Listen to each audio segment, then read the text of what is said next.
Now, the state of security in Safana is improving. Unlike before, if you look at what's happening 2 to 3 months back, the security was terrible. The security situation was so terrible.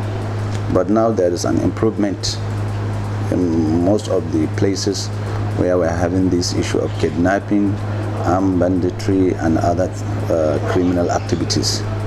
So even there are some villages that you can't see anybody. That was 2 to 3 months back because of the situation. But now if you go to that places, most of the people, almost 90% of them, they are back now. They're in their houses. Like if you go to Dagwarwa, there are some places, Munia, Kimpo, all these villages, before nobody was there. But now people are going back, they are there now, they are living the way they're supposed to be.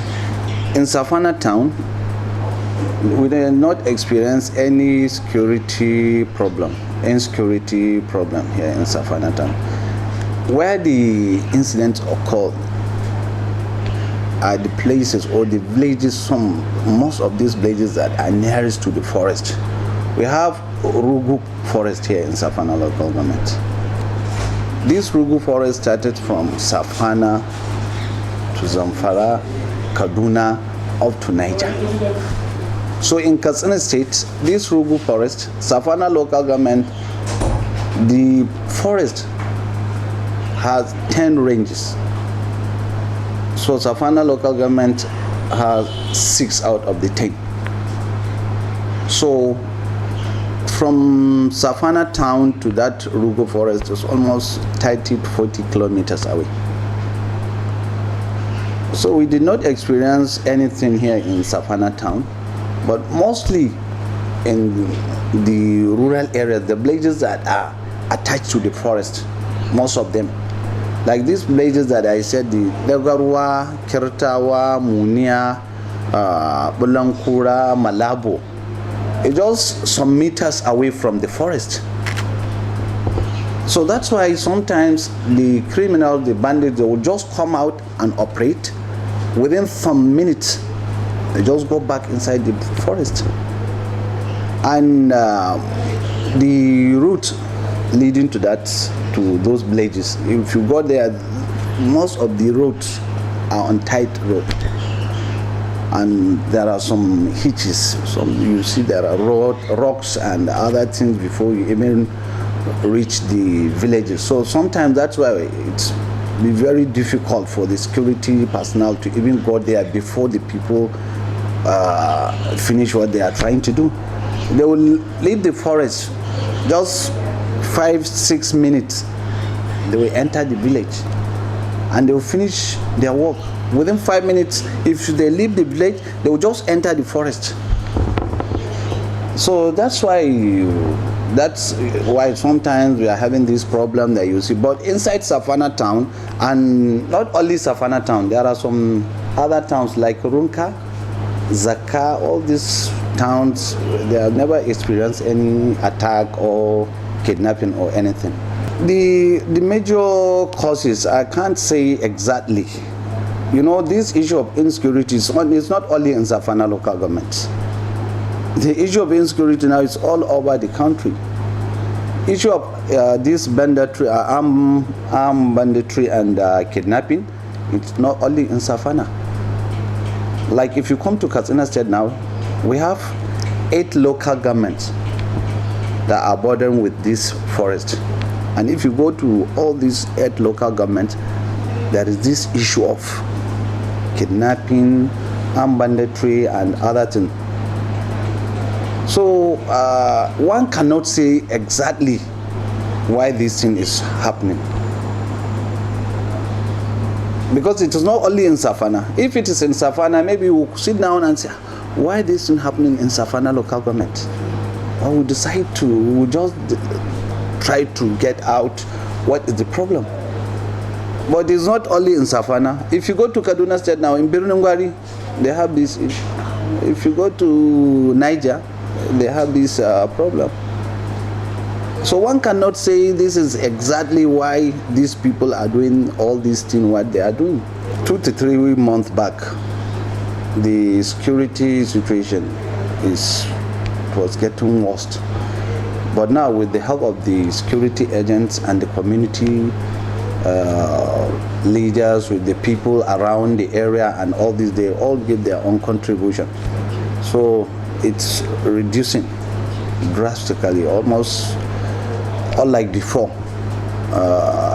Just last 2 weeks, I had a security meeting with the chief security in Safana local government, the security agencies, and the leaders of the Met Allah, with the stakeholders and all the stakeholders.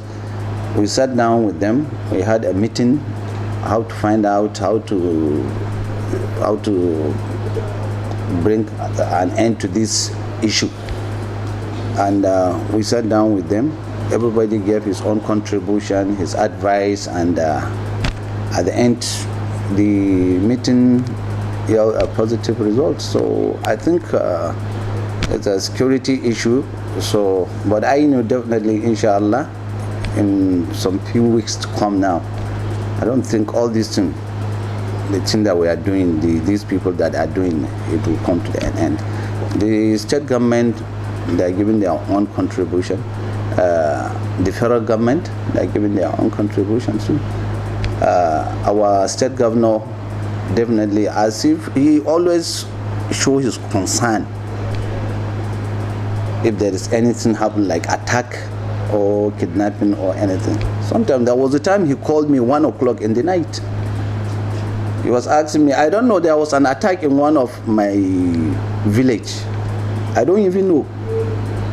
Not that I don't know, because we just finished discussing with my DPO. I asked him, is there any problem today? He said, up to now he didn't hear anything.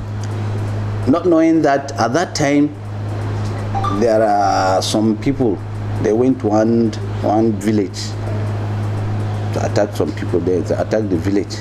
Then he just, I don't know who, this issue. Somebody just called His Excellency and told him that there is an attack in Safana. Around 1 o'clock, he called me, Chairman, what is happening in so-so village? I said, sir, now? He said, yes.